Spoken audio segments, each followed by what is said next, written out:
Hello, and welcome to Balthazar3457's review of the Medal of Honor 2010 multiplayer.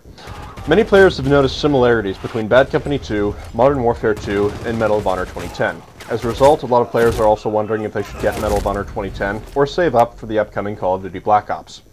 And they're right, there are a lot of similarities. Medal of Honor 2010 has borrowed a few aspects from both Bad Company 2 and Modern Warfare 2. Medal of Honor 2010's engine seems to be based off of that of Bad Company 2. Players will notice similarities in graphics and in features, including nearly identical reloading animations, similar weapons and map textures, and similar control and character handling. In addition to borrowing a lot of graphics and textures from Bad Company 2, Medal of Honor 2010 also inherited a number of Bad Company 2's bugs and glitches.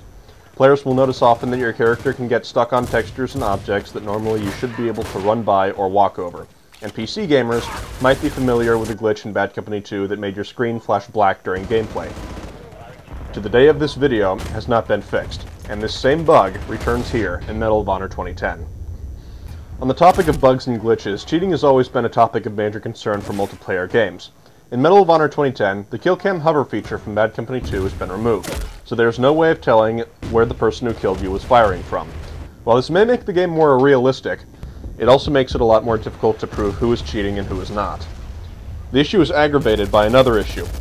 Weapon balance in the game is mainly achieved by downsizing, just having a very small number of weapons compared to other games, which are all very similar. The lazy man's path to balance. Medal of Honor 2010 greatly downsized character customization.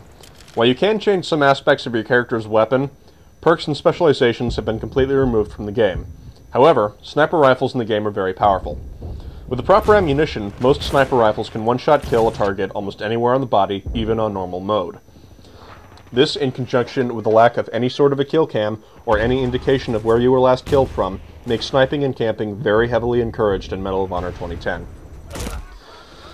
Another factor contributing to this is the score streak system. In Medal of Honor 2010, the idea of kill streaks has been replaced with that of score streaks, and each score streak tier gives you two options of what you want to call in. One that is an offensive position strike of some sort, like mortars or an airstrike, or a team benefiting option, like better ammunition. Unfortunately, you are given bonus points for calling in a team benefiting ability, which is amplified depending on how many teammates you have in the game around you when you call the score streak in. This, in conjunction with the power of sniper rifles and the lack of any form of a kill cam, means that the majority of your team will be sniping even in offensive objective game modes, as that is the best way to gain score streaks. Sitting in your base, sniping and camping, surrounded by other people whom, like you, are also sniping and camping. Due to these factors, playing aggressively is severely penalized. In addition to the removal of any form of a kill cam, another factor that makes the image of fair play all the more blurry is that at the time of this video was made, you are not allowed to see your own latency when you want to check your score. At least Modern Warfare 2 lets you keep cell phone bars. The result is an increase to the frequency in which you will find yourself being shot through walls or dying after taking cover, and similar bizarre situations. On the topic of removed features, spawn killing is another topic of interest. Modern Warfare 2 had a system where it would not spawn you in a location where you were on the screen of an opponent, if possible. And Bad Company 2 strictly protected each side's spawn locations, normally by automatically killing enemy players who ventured too far into the spawn area.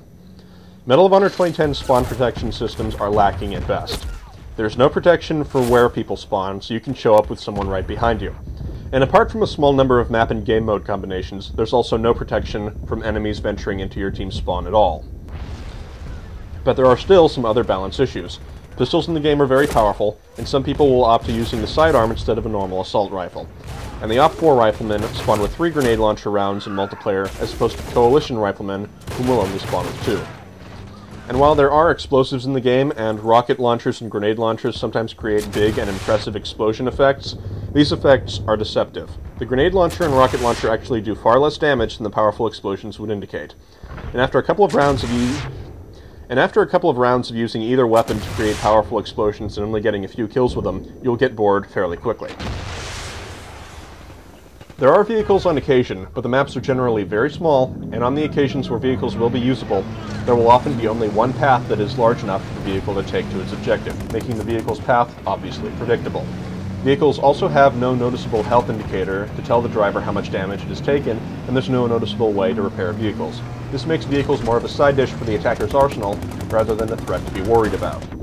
The game does have its high points, the greatest of which is that all of these flaws are subject to change as the game's development goes on after release. And though the game can be fun, in light of the various flaws, you'll have to ask yourself if the $65 price tag is really worth it, given the presence of the upcoming Call of Duty Black Ops, and the fact that Medal of Honor 2010's price might drop before its various flaws are fixed. This has been Balthazar3457's review of the Medal of Honor 2010 multiplayer.